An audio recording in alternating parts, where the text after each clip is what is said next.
se chegou a esse número de candidatos e essa composição de candidatura, Sérgio, depois de um tortuoso processo de negociatas e convenções que não deram certo no primeiro momento, depois foram refeitas, e isso tudo coloca em xeque a capacidade dos partidos rondonienses em liderar o processo político, né, em realmente organizar forças e coalizões que se sustentem e que tenham êxito durante os governos, né. Você vê a maior aliança do Estado entre PMDB e PDT, que inclusive encabeçam agora o atual governo, né, o governo de Confúcio Moura, eles chegaram aí a ter problemas durante a sua convenção, né, que foi realizada no domingo, mas nós tivemos aí um período de incerteza durante uma segunda-feira, uma terça-feira, né? O próprio PT, em última hora, eu inclusive estive aqui no programa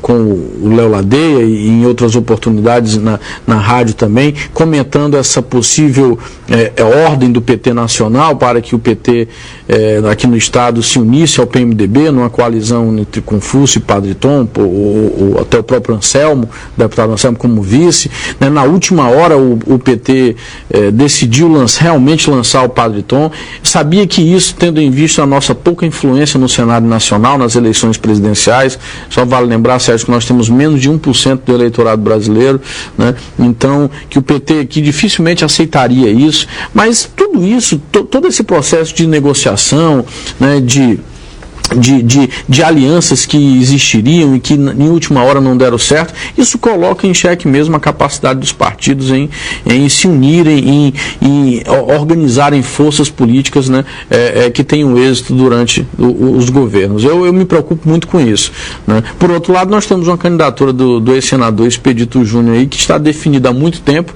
mas que precisa se acertar com a justiça para que possa ter condições, né, de lograr isso, né, de disputar. Professor, deixa eu lhe perguntar, mas essa dificuldade de alianças, isso não é um problema nacional? Por um lado, é característica de alguns partidos, mas você tem um quadro partidário muito bem definido, Sérgio. Muitos dizem que os partidos no Brasil são fracos, mas se nós olharmos, por exemplo, o Datafolha fez uma pesquisa em 2010 que analisava que 46% dos eleitores brasileiros se identificam com os partidos políticos. Então, e 46% é quase metade do eleitorado brasileiro. Então, nós temos há 20 anos, desde 1994, dois grupos políticos liderados por dois partidos de cunho paulista, né, partidos de origem distinta, vale bem dizer, mas dois partidos de cunho paulista, dois partidos que organizam a competição eleitoral, que formam as preferências do eleitorado brasileiro, PT e PSDB de um lado, né, PT de um lado, PSDB de outro, né, que estão aí liderando o processo político. Nós temos um certo bipartidarismo nas eleições presidenciais, né. Então, se nós pegarmos alguns partidos, e aí nós temos o PTB do Roberto Jefferson, nós temos o PP do Maluf, né, esses partidos são mais complicados. Foram esses partidos que na última hora acabaram pulando de barco, né, no cenário nacional, né, no próprio, né, o PTB esteve durante o governo Lula, desde 2003, durante o governo Lula, foi um dos partidos do escândalo do Mensalão. E agora pulou o barco para o PSDB na última hora, né. A mesma forma o PP fez em São Paulo, né, estava tudo certo para que o Maluf saísse, né, com o PT, né, com o ex-ministro da Saúde, né, então com o Padilha, mas na última hora o que houve? Ele pulou para o barco do SCAF. Então, existe, o fisiologismo é uma marca de vários partidos da política brasileira, né? Mas existem partidos no Brasil e esses partidos organizam a competição eleitoral, esses partidos formam preferências, né? Esses partidos têm, de certa forma, um eleitorado consistente, é muito claro hoje em dia uma identificação entre um eleitorado petista e um eleitorado tucano. Não sei se seria o ideal, né, mas que desde 2000 eu posso dizer a você que desde 2006, essa é uma tese muito defendida pelo André Singer, né, nós temos no Brasil um certo realinhamento eleitoral, né, uma classe média tradicional que sempre votou com o Partido dos Trabalhadores, né, migrou para o tucanato, né, com aqueles escândalos do mensalão, com a própria reforma da Previdência em 2003, né? E o estopim seria o escândalo do mensalão. E o PT acabou ganhando um eleitorado que tradicionalmente não o apoiava, que eram os setores mais pobres da população brasileira, os setores das classes mais baixas, que foram em 89 com Collor, em 94, 98 com Fernando Henrique, e hoje consiste aí num apoio maciço ao projeto petista de governo. Professor, o mensalão vai influir na eleição diretamente, na sua opinião? Não, influencia nesse caso, né, Sérgio? O PT perdeu grande parte do seu eleitorado tradicional, aquele eleitorado que estava com o partido desde a década de 80, que era a classe média tradicional brasileira, né, dos servidores públicos, fundamentalmente, né, uma classe média tradicional que apoiava o partido desde a sua formação, aquele partido que defendia a ética, que defendia a moralidade pública, né? Então, o PT perdeu muito desse eleitorado. E isso, o escândalo do mensalão teve um papel decisivo aí, né? Agora, por outro lado, as políticas sociais que foram implementadas durante esses 10, 12 anos de governo do PT fizeram com que uma grande massa do eleitorado aderisse ao projeto petista. Nós temos aí uma série de políticas sociais, a começar pelo Bolsa Família, o Minha Casa Minha Vida, o ProUni, né? O Mais Médicos, enfim, uma série de políticas que foram fundamentais para que o PT ganhasse esse eleitorado, incluísse aí desse início a esse processo de inserção social, que realmente criou no Brasil uma nova classe média baseada no consumo. Então, acho que o escândalo do mensalão provocou, de fato, foi o estopim para esse realinhamento eleitoral, né? Okay. Se isso vai influenciar na eleição presidencial, eu ainda não saberia te dizer. Acredito que não será o fator decisivo, né? Porque, de certa forma, isso já vem acontecendo desde a eleição do ano passado. Professor, uma outra questão que se questiona muito no Brasil, uma questão que se questiona é bom, né? Uma outra questão que se aborda muito no Brasil é o grande número de partidos. Nós estamos com 34 partidos, a grande maioria deles, talvez 90% nanicos, muitos deles transformados em balcões de negócio por causa do horário eleitoral, por causa de negociações de espaço eleitoral. O senhor acha que isso é bom para a democracia, faz a democracia evoluir ou é uma involução? Eu comentava isso hoje na aula de manhã na universidade, né?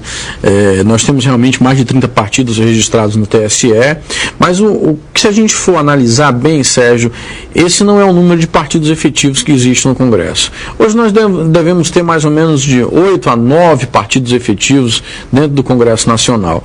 A ideia é que realmente de 85 a 95, do processo de redemocratização até a lei dos partidos 9.096 do ano de 1995, houve uma explosão de partidos no Brasil, né? Foram criados dezenas e dezenas de partidos, né? Num momento onde não existia nenhuma barreira legal para a criação dos partidos. E qualquer empecilho a isso seria visto como resquícios da ditadura, né? Então o legislador brasileiro, isso acompanhado de 88, preferiu não impor barreiras, né? Apenas em 95, a lei dos partidos, ela determinou que para se criar um partido no Brasil seria necessário 0,5% de assinaturas do número de eleitores na última eleição para deputado federal, né? Isso não é tão fácil. Pergunte a Marina, que não conseguiu criar a rede, né? Então, eu não vejo isso como um grande problema, até porque nós temos uma sociedade extremamente fragmentada do ponto de vista cultural, do ponto de vista social, né, do ponto de vista econômico, do ponto de vista regional, e essa diversidade, essa pluralidade de interesses da sociedade brasileira, isso estaria estampado dentro de um sistema partidário plural, né? O que eu acredito, Sérgio, é que nós estamos caminhando pouco a pouco, e isso vai demorar um certo tempo, mas nós temos uma democracia muito jovem, para que o eleitorado vá formando preferências em torno de alguns partidos, né?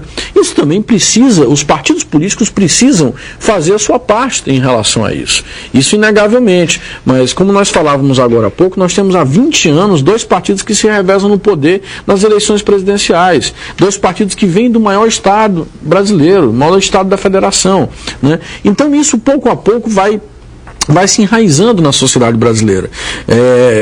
Ainda que as manifestações de julho do ano passado tenham colocado em xeque a questão dos partidos, né, a questão da representação política, vale lembrar que isso é um problema mundial, isso não é um problema só do Brasil. O mundo todo vive problemas em relação à representação política, em relação aos partidos políticos. Nós temos que entender que eles não podem tudo. Os partidos não podem tudo. A democracia representativa não se esgota só no processo eleitoral, no dia da votação, nos partidos. Muito pelo contrário. Então, acredito que pouco a pouco esses partidos, os grandes partidos, esses liderados de um lado pelo PT, de outro pelo PSDB, o PMDB também, que é um partido de grande força na sociedade brasileira, né? Apesar de não apresentar um nome a uma eleição presidencial desde 94, desde o Orestes Quercia, né? Esses partidos vão se enraizando na sociedade brasileira. Não vejo como um grande problema esse número de 30 e poucos partidos. Como eu disse, efetivamente, esse número cai, bem menos reduzido, bem menor. Senhor, nós estamos indo para o fim, mas eu não posso deixar de perguntar ao senhor sobre uma questão importante. Mais da metade do eleitorado brasileiro é de mulheres, e a representação feminina na política é quase que insignificante. O que nós temos que fazer para mudar esse quadro, na sua visão? Isso está muito ligado à questão social da mulher, né? De como a mulher ela se apresenta à sociedade. Nós temos uma sociedade muito machista, uma sociedade onde a mulher ainda recebe menos, né, o salário menor, onde a mulher ainda é vista como aquela que tem que ficar em casa cuidando dos filhos. As coisas têm mudado, isso é muito positivo. Hoje a mulher tem, as mulheres têm desmistificado essa ideia, né, esse preconceito em relação à questão de gênero.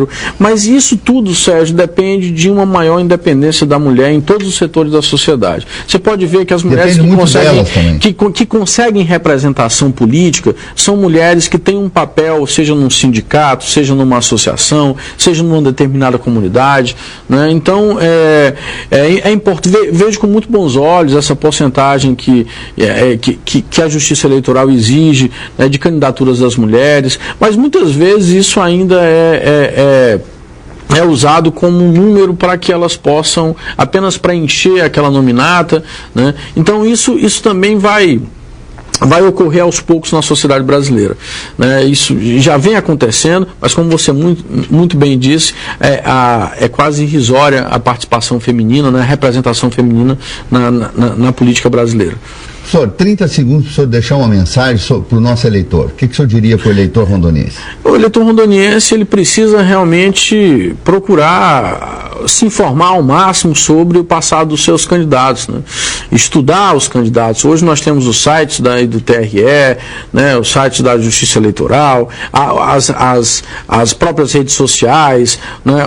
A imprensa em geral, vocês aqui, né, fazendo um excelente trabalho na TV Candelária, né?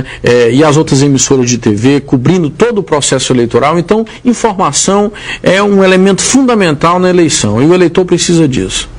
Muito bem, nós agradecemos muito o professor João Paulo, certamente voltará muitas vezes aqui para a gente discutir mais, porque cada vez que ele vem aqui, ele nos dá literalmente uma aula sobre política, e nós precisamos aprimorar nossos conhecimentos, nós precisamos melhorar a democracia no nosso país, nós precisamos escolher cada vez melhor os nossos representantes. Professor, muito obrigado pela sua presença, foi uma honra. Para você aí de casa, queremos que tenha o restante de semana, muita alegria, paz no coração, grana no bolso, saúde e amor dentro de casa, porque da porta para fora a gente se vira.